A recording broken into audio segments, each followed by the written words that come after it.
negyedik Urbact nemzetközi projekt delegáció tanácskozása lesz nem sokára itt a Városházán. Konkrétan miről is lesz itt szó? Ez egy részvételiségi projekt. A célja alapvetően a városházáknak, tehát ebben az európai hálózatban, ami létrejött, a városházáknak a kinyitása jobban a lakók felé, és a városházák munkakultúrájának a részvételiség felé való eltolása, ha úgy tetszik. Úgyhogy ebben fogunk egymástól tanulni, mi két jó gyakorlatot fogunk ma bemutatni a nemzetközi vendégeknek. Egyrészt a tanodába, a városunk büszkeségébe fogjuk elvinni őket, másrészt pedig a BAP térre, ami egy ilyen európai szinten egyedi kezdeményezés, ahol a Primanimáról is lesz szó többek között. Következő 2 napban Besztercebányára látogat a csapat, utána pedig visszajövünk, és még Budapesten is pár jó gyakorlatot be fogunk mutatni. Ott ugye a részvételi költségvetések is nem csak a főváros szintjén, de a kerületek szintjén is már beépültek a rendszerbe, úgyhogy van mit tanulnunk egymástól. Mit lehet tudni erről a nemzetközi delegációról? Kik ők? Különböző városok képviselői, elsősorban nem képviselők, hanem ott dolgozó szakemberek.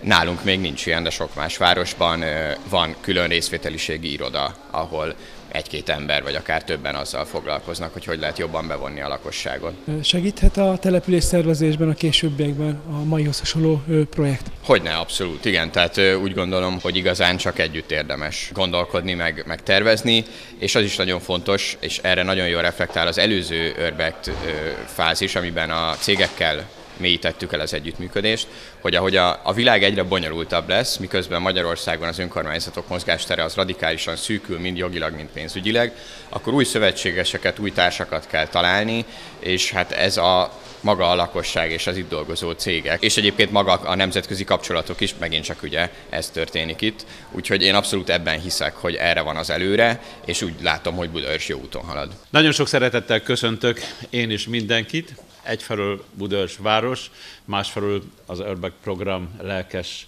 budaörsi képviselői nevében is. It is with great pleasure that I welcome you on behalf of the member of the Urbact program, on behalf of the town of Budaörs. Azt hallottam, hogy még nem teljes a jelenlévők létszáma, van, aki még repülőn ül, de reméljük, hogy ők is hamarosan csatlakozni fognak, és értékes tapasztalatokat fognak szerezni itt Budaörsön. I've heard that not everyone has joined us yet. Some people are still traveling and are on the plane, but I hope that they will join us soon and they will enrich our experience today. 2 dolgot szeretnék pozícionálni, amit azt gondolom, hogy nagyon fontos, hogy Budaörssel kapcsolatban mindenki pontosan értsen. I would like to explain 2 major things about Budaörs because they are very important for you to know. Farkas Benedek barátom, az egyik képviselőnk fog Budaörsről beszélni, és nem szeretném elvenni az ő kenyerét. Egy dolgot nagyon fontos, hogy pozícionáljuk a rendszerváltás óta eltelt időszakot a város életében. My colleague Benedek Farkas will talk about his a city councillor, and I don't want to steal his show, but he will talk about it in more details. But I'd like to make one thing very clear about the period that has passed since the political and economic changes. Én ezt az egész folyamatot végig tudtam kísérni, hiszen 33 éve látom el ezt a feladatot. I've been a mayor of Budaörs for 33 years, so I had a very close look at this process. Ez a település a rendszerváltáskor, ami ugye az 1989-90-es időszakban volt, egy meglehetősen elmaradott, ha úgy tetszik, ennek a megyének egy átlagosan elmaradott színvonalát tudta biztosítani. Ez azt jelenti, hogy viszonylag szerény állapotban voltak a közművek, az intézményhálózat, szóval volt mit tenni a településért. In the years 1989 and 1990, this area, Budaörs and its vicinity, was a relatively outdated or relatively outdated area, both in terms of infrastructure and its institutions. Szóval, ha úgy tetszik, akkor ez a kezdet, az első pont. If you like, this is the starting point where we start from. A végpont a napjaink. And the end point is today. A minap került napvilágra az, hogy a Központi Statisztikai Hivatal adatai alapján egy cég kiszámolta, felmérte, több tucat mutató alapján, hogy a különböző települések milyen szerepet töltenek be az ország életében, és Budaörs ebben a tekintetben a 15 000 főnél nagyobb létszámú települések között az ország legfejlettebb településeként lett meghatározva. Based on the recent statistics of the Hungarian Central Statistical Office and based on a commissioned survey of a research company, Budaörs in the category of towns with a population of 15,000 people was identified as the most advanced and most progressed city. Háromféle kategória volt, hogy ezt azért pontosan értsük, volt a főváros, és annak kerületei, voltak a megyei jogú városok, és aztán jöttek a 15 000 főnél nagyobb települések, és aztán az ez alatti a kis települések. There were three major categories, Budapest and its districts, then there were towns in county ranks, and in the third category, which included the towns with a population of more than 15,000 people, and Budaörs was part of this third category. A másik téma, amit nagyon fontosnak tartok, az egy kicsit kellemetlenebb, érzékenyebb kérdés. The next major message I'd like to convey to you is a more sensitive or intricate one. Ha én külföldre megyek, és amikor barátaim külföldön járnak, akkor mindig van egy kellemetlen szituáció, egészen addig, ameddig a beszélgetés azt a helyzetet el nem éri, hogy elmondjuk azt, hogy mi nem vagyunk olyanok. Majd mindjárt elmondom, hogy ez mit jelent. Whenever I visit a foreign country, I go abroad, or my friends go abroad, the discussion reaches a certain point when we start saying that, well, we are not that kind, and I will explain to you what I mean. Fölmerül a jogállamiság kérdése, fölmerül Magyarország viszonya az orosz agresszióval szemben, ugye az Ukrajnával szembeni agresszióval szemben, vagy éppenséggel az átláthatatlanul elköltött uniós forrásokkal szemben, megkérdezik tőlünk, hogy mi van nálatok, mit csinál ez az Orbán? So these are the typical questions that we are confronted when we visit a foreign country, like what's the situation of rule of law in Hungary? What's Hungary's position about Russia's aggression against the Ukraine? What is this Mr. Orbán doing? And what about the EU funds that Hungary received? What do you do with them? És hát persze ide tartozik az is, hogy a helyi közösségek a jogállamiság kérdésén belül az önkormányzatiság hogyan tud érvényesülni Magyarországon. Also part of the rule of law issue is how Hungarian municipalities can be sovereign, or how can they stand up for themselves. És aztán a beszélgetés mindig akkor oldódik, amikor mi elmondjuk, hogy mi azzal nagyon nem értünk egyet, ami ma Magyarországon van. And when we start to explain that we definitely do not agree with what is going on in Hungary at the moment, then at that point in time the discussion gets to a more relaxed one, and the atmosphere is a more relaxed one.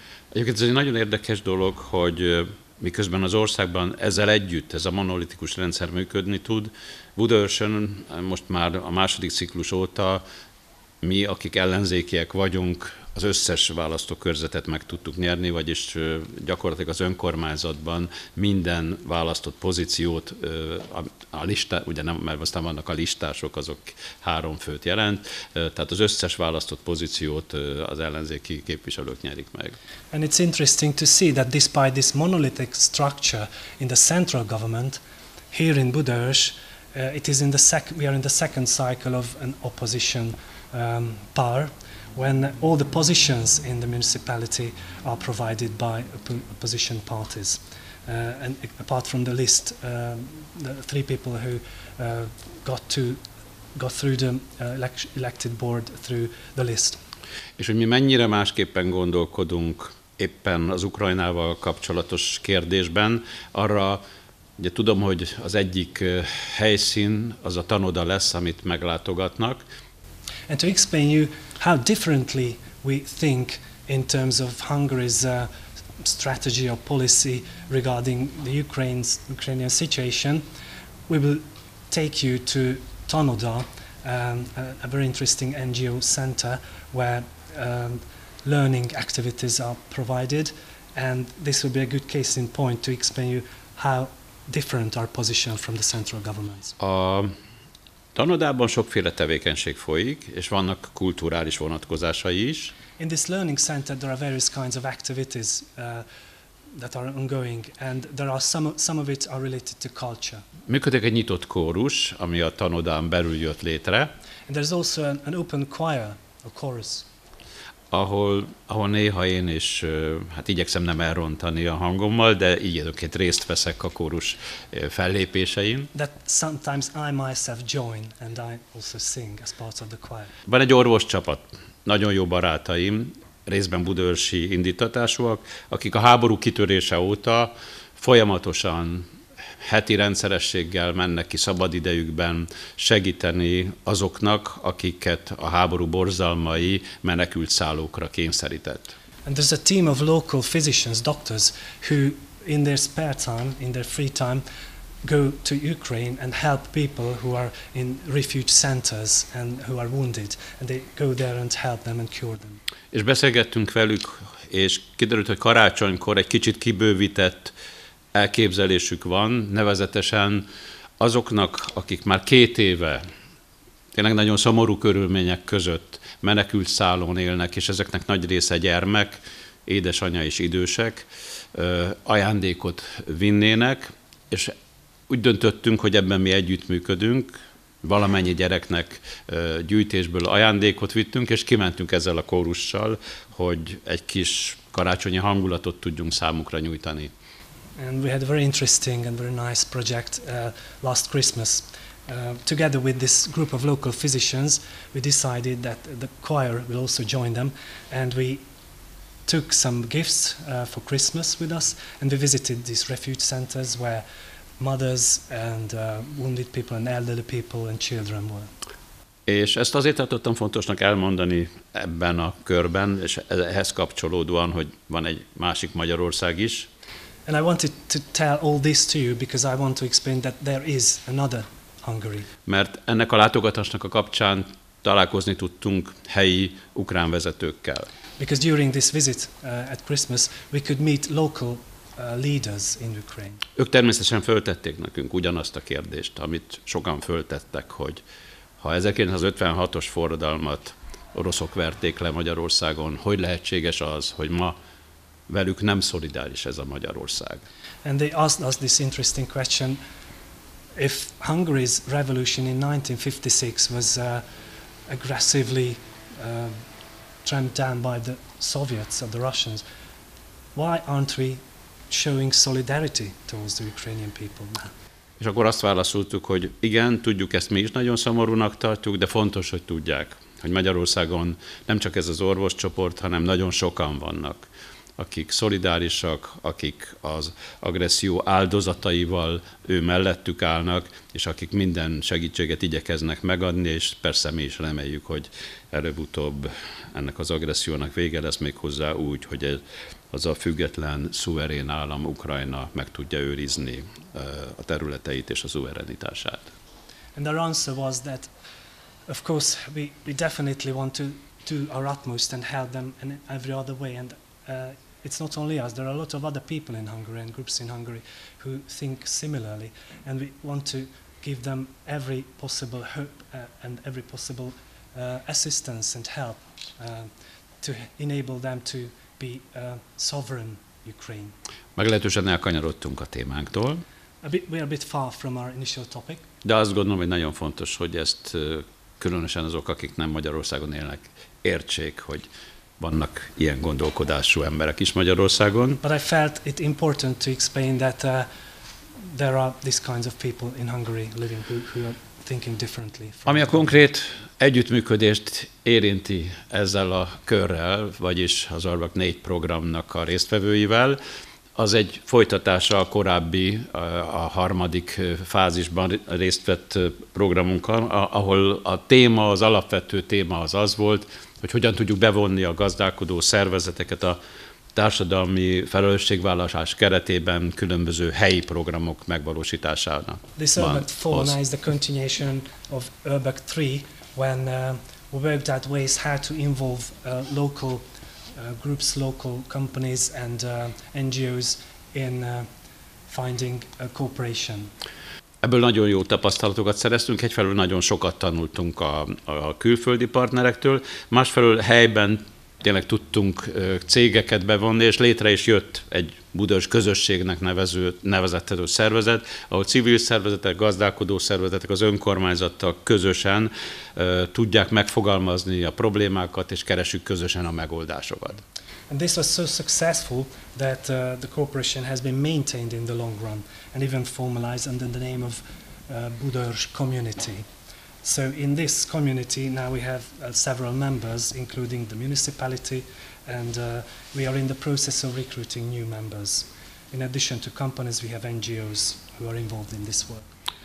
Arról most nyilván nem szeretnék beszélni, hogy a 4-es programban, akiket meglátogatnak, ott milyen tevékenység folyik, hiszen ez majd ki fog derülni. I do not want to talk about the activities of Urbect number 4 because you will be part of it and you will see it with your own eyes. De ugye ennek a 4-es programnak a lényege az, hogy hogyan tudjuk minél jobban bevonni ha úgy teszik, a részvételi önkormányzásba, de legalábbis a helyben élőknek a véleményét hogyan lehet a legjobban kanalizálni és figyelembe venni a különböző döntések előtt. But in this Urbect number 4, we will work with you, and our aim is to strengthen this community involvement, community participation as much as possible in local public affairs. And so we definitely want to continue involving people and NGOs. Ennek vannak törvényileg meghatározott formális módjai, amik a legkevésbé működnek hatékonyan. There are some formalized methods and processes of this, which are not so efficient. Amit mi látunk, és amiben a legjobban tudjuk figyelembe venni a helyben élőknek a véleményét, az közvetlenül az önkormányzat honlapján, internet elérhetőségén, Facebook oldalán, messenger üzenetekben napi szinten jelentkező észrevételek, javaslatok, kérések, amikre mi azonnal reagálunk. But where we can most effectively and efficiently collect the feedback and input from local residents is through our website, through the website of the municipality and the messenger channel. So these are the most typical ways where we can effectively collect their input.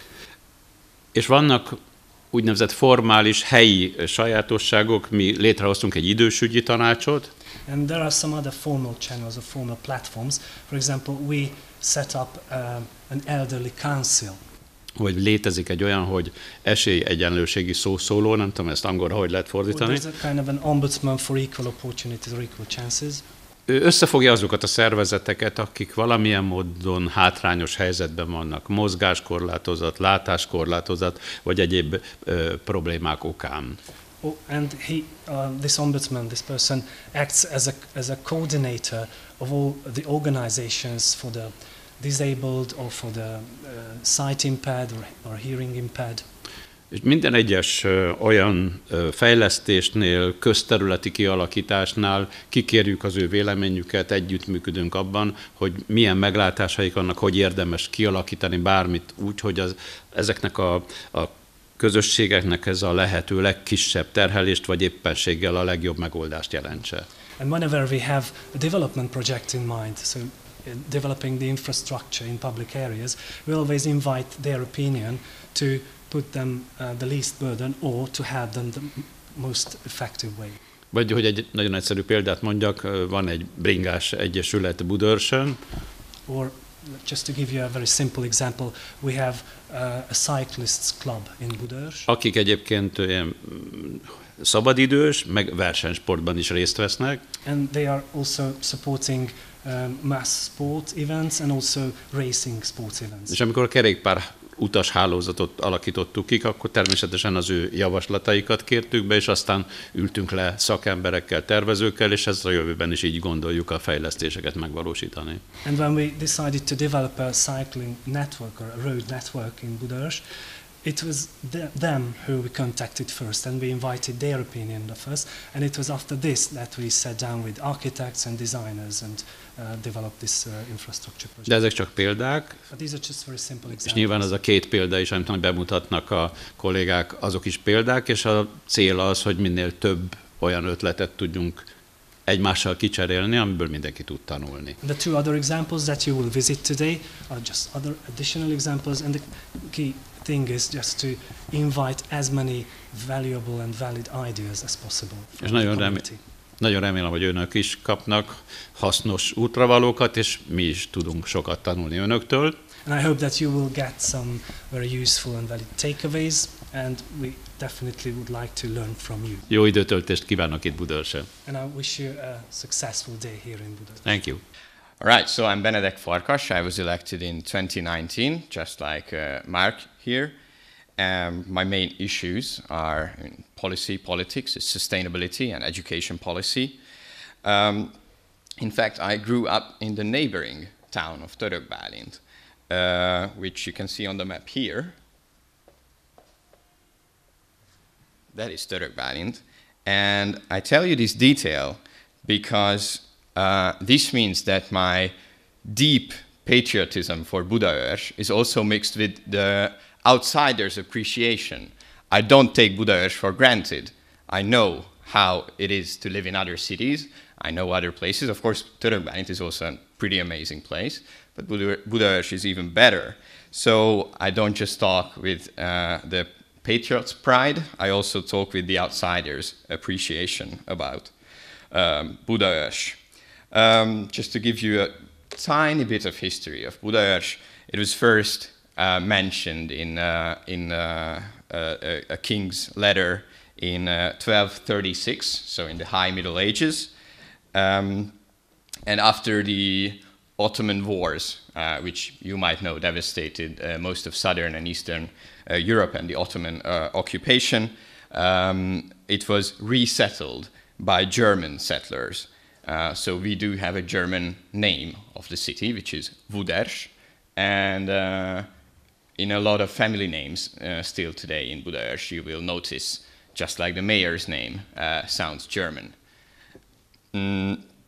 German settlers mainly busied themselves with agriculture, mainly focused on winemaking.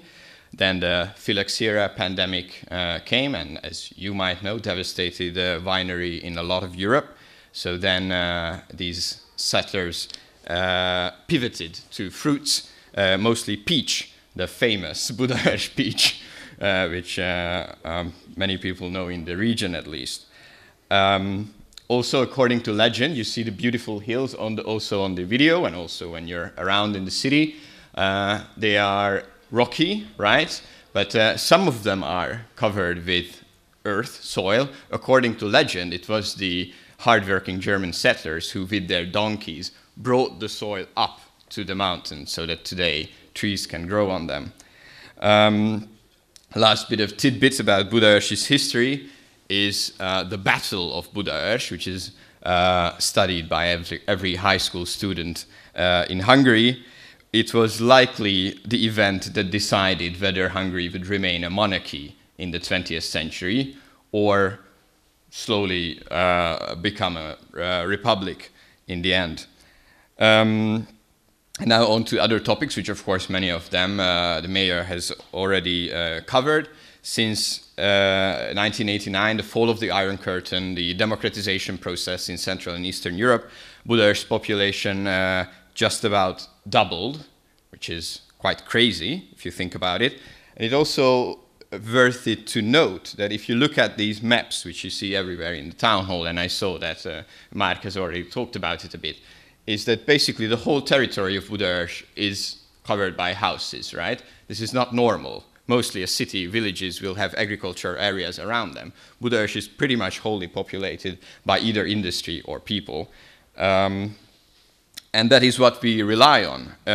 Pretty much entirely our economy relies on local business tax, which is due to the smart policies of our mayor when I wasn't even born yet, when it became a favorite of international corporations to set up their headquarters here. Also connected to this is very frustrating topic of ours, which is the by most lawyer scholars considered illegal. There's a solidarity contribution, which is pretty much targeting Budaörs. We have to pay a lot of our business tax income into the central budget, which in theory then is distributed to villages, towns in need. we know from the yearly budget that this is not the case, that money just goes to the central government. But this is our biggest frustration, that we could thrive even more were it not for this illegal tax, which goes right against the Charter of European Local Governance. It's also an interesting fact is some of you might be from a town city that is a suburb of a bigger city. This is very much the case for Budaörs, which is perhaps the most important fact about Budaörs. We are right next to the metropolis of Budapest. The interesting thing is that we still manage to maintain an equal worker flow. So just as many people go in to Budapest from Budaörs to work, as many come out from Budapest to work in Budaörs, which is quite crazy in a small town next to a capital city. If you ask a Hungarian on the street, especially in Budapest, what do they know about Budaörs? They will immediately think about shopping. We are famous for IKEA, Decathlon, Auchan, Tesco. These are our claims to fame for people in the surrounding areas. And our other claim to fame, funnily enough, is good governance. We are an island of democracy and normalcy in a more and more authoritarian Hungary. Our biggest focus, I would say, is education policy and also healthcare. Education is also part of the origin story of both Mark and I, as we were final year high school students when the total centralization of Hungary's education system was happening. And we were both activists at that time, organized protests in our high school. I've organized forums, invited the mayor, and that's how we got to know each other. And 8 years later, he asked me to run in his team as a representative. So what do we do on education policy? I'll just mention a few tidbits. What you should know is that education used to be quite decentralized in Hungary, which was not a perfect system, but it was good enough for Hungary to rank in the top 20s, top 30s of schools when it comes to school systems, when it comes to global education rankings. Today that situation is much worse with the centralization, but we didn't want to give up our schools. So we're still supporting them very heavily. We give special scholarships to teachers here, which means that this is maybe the only city in Hungary where there isn't a grievous teacher shortage. We also give extra support to our schools via foundations. And just to give you an example of, so I talked about this education protests, sorry. They are still ongoing pretty much since 15 years, just about, maybe 12. Recently, I think 2 years ago, the central government made striking for teachers illegal, which might sound quite insane to you. Well, it is insane. Budaörs decided at that time that we will pay the lost wages of teachers who lost wage due to illegal striking, which became national news, and we are still quite proud of it today. The next topic that I want to highlight is what we focus on is health and healthcare. Sadly, it became quite similar that this is basically the topic, the main theme of how we have to run Budaörs in the past 15 years is that the central government messes something up and we have to somehow fix it. You might have a similar experience sometimes in local governments, I'm sure, but believe me, Hungary is quite on a different level. In healthcare, there's been just no reforms on anything substantial happening in the past 15 years nationally, which means that the healthcare system is slowly falling apart, crumbling. There's a grave doctor shortage as well. So we had to come up with multiple ways of financing our local healthcare system. We put a lot of public money in it, but we also managed to find a way to put private money in local healthcare. There's a private part of the local mini hospital, let's call it, which cross-finances the local healthcare system. And quite fresh story, quite recently, the on-call emergency services, doctor services, which is a different level from the ambulance, okay? So this emergency services is what you call when you don't yet need an ambulance, but you need quite immediate attention. It was again, as you might recognize this theme, centralized by the central government, pretty much ruined. So we had to find a way to organize our own system without national support. So now the Budaörs Town Hall pays out of its pocket for this whole system of local emergency healthcare. And just talk about sports as well, and to not mention the central government again, we have quite a great situation in sports as well. When you go around Budaörs, you will see a lot of very well maintained and developed playgrounds, football pitches, outside, outside gyms, these outdoors gyms, the kindergartens or the schools, playgrounds are in a fantastic condition, and hopefully this will contribute to better health outcomes, of course. And the final thing which I wanted to mention is culture, which I think is the biggest success story in the past, let's say, 10 years of Budaörs's history. Again, this goes back to this situation of being right next to the capital. Why would there be any cultural life in a city where you can just go to the best theaters of the nation, to the best concert halls of the nation in a 30 minutes bus ride to the capital? And yet, somehow in the past 10 years, Budaörs managed to develop its own cultural sphere, cultural life. We now have pubs that are loved by the locals and are visited, and they organize programs, quiz nights, etc. We have restaurants which are nationally recognized, and people from Budapest visit us. Our theater, which was, I think, became a permanent staff theater, I think in 2012, is now ranked amongst the best Budapest theaters.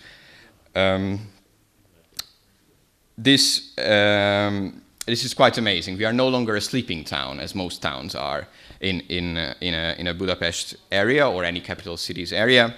And I hope we'll be able to give you some of this patriotism and happiness about Budaörs will rub off on you, and you'll also appreciate our town. And of course, hopefully, we can also honestly talk about our problems after all this praise by the mayor and I. With that, I think it's time for our lunch, if I'm correct. So thank you for your attention, and enjoy Budaörs, Bangsa Bistrica, and Budapest.